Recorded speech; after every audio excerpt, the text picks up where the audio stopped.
Hello दोस्तों, आइए आज फिर से मिलते हैं एक नए वीडियो के साथ। आज हम फिर से सुनेंगे नानी सुनाए कहानी पुस्तक की एक कहानी।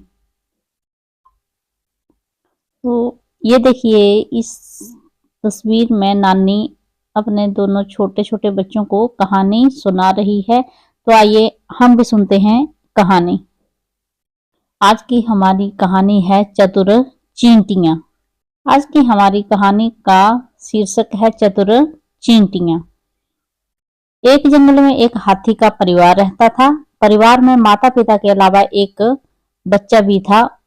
उसका नाम बोंगो था। तो ये है हाथी का परिवार और इनका एक छोटा सा बच्चा है, इसका नाम है बोंगो। बोंगो बहुत शैतान था, तरह तरह की शैतानियां करता। वह दिन भर जंगल में इधर उधर घूमता और मटर गश्ती करता रहता था।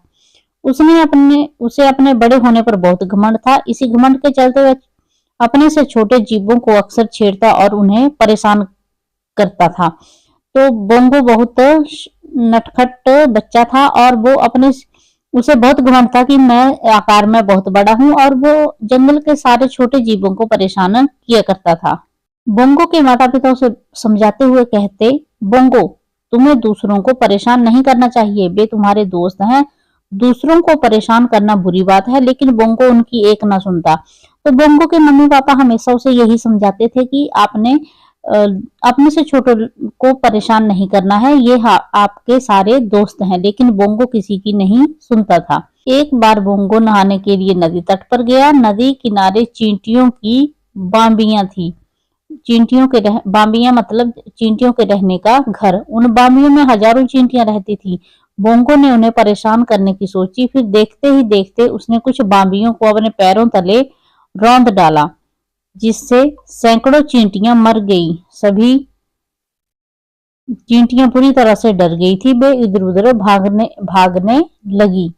तो ये है बोंगो और ये है चींटियों की बामियां जिनको ये तोड़ रहा है। और इसने अपने पैरों तले रौंद कर कई चींटियों को मार डाला। बोंगो ने चींटियों को रौंद डाला और उनके ऊपर सूंड में भरकर पानी फेंका। नहाने के बाद बोंगो ने अपनी सूंड में नदी से पानी भरा और उसे चींटियों की बामियों के ऊपर फेंक दिया। इससे चींटियों के घर पानी में बह गए। सभी चींटियां परेशान और दुखी थी। कुछ चींटियां दौड़कर रानी चींटी के पास गई और उसने बोंगो की हरकत के बारे में बताया। रानी चींटी ने पूरी बात ध्यान से सुनने के बाद कहा, मैं बोंगो के माता पिता से जाकर बात करूंगी और उन्हें बोंगो की शरारत के बारे में बताऊंगी। वे जरूर उसे समझाएंगे।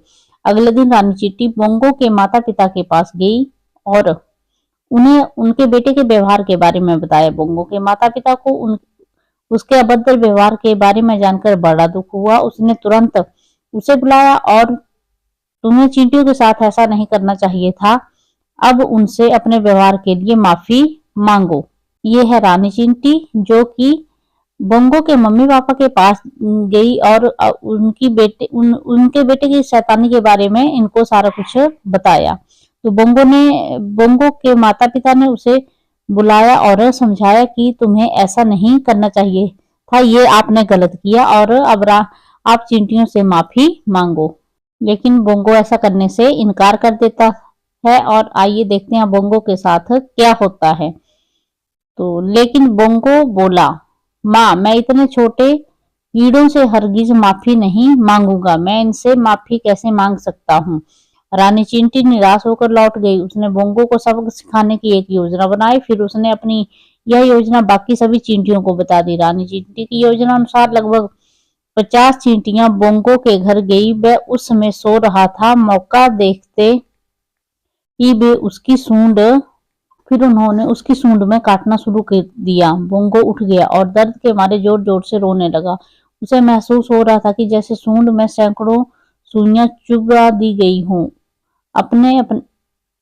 उसने अपने माता पिता को जगाया और उन्हें अपनी हालत के बारे में बताया। वे बोले, तुमने चींटियों को परेशान किया था ना, इसलिए अब वे तुम्हें परेशान कर रही हैं। तुम्हें रानी चींटी के पास जाकर उनसे माफी मांगनी चाहिए। अब सिर्फ वही तुम्हें बचा सकती हैं। तो ये है बोंगो और उसने चींटियों को बिना मतलब के परेशान किया था। तो अब ये चींटियां आकर इसकी सूंड में घुस गई हैं। और उसको काट रही हैं। अब ये दर्द के मारे रो रहा है। बोंगो रोता रोता रानी चिंटी के पास गया। बोंगो तुरंत रानी चिंटी के पास गया और बोला, मुझे माफ कर दो, मैं अब कभी चींटियों को परेशान नहीं करूंगा। कृपा करके मुझे चींटियों से बचा लो, वे मुझे बहुत जोर से काट रही हैं। यह सुनकर रानी चींटी ने सभी चींटियों को काटने से मना करते हुए बोंगो की सूंड से बाहर आने को कहा। इस घटना के बाद बोंगो ने फिर कभी किसी छोटे जीव को परेशान नहीं किया। उसे अच्छा सबक जो मिल गया था। तो हमें भी अपने से छोटों को परेशान नहीं करना चाहिए। ये थी बोंगो की कहानी जो कि आपने सुनी।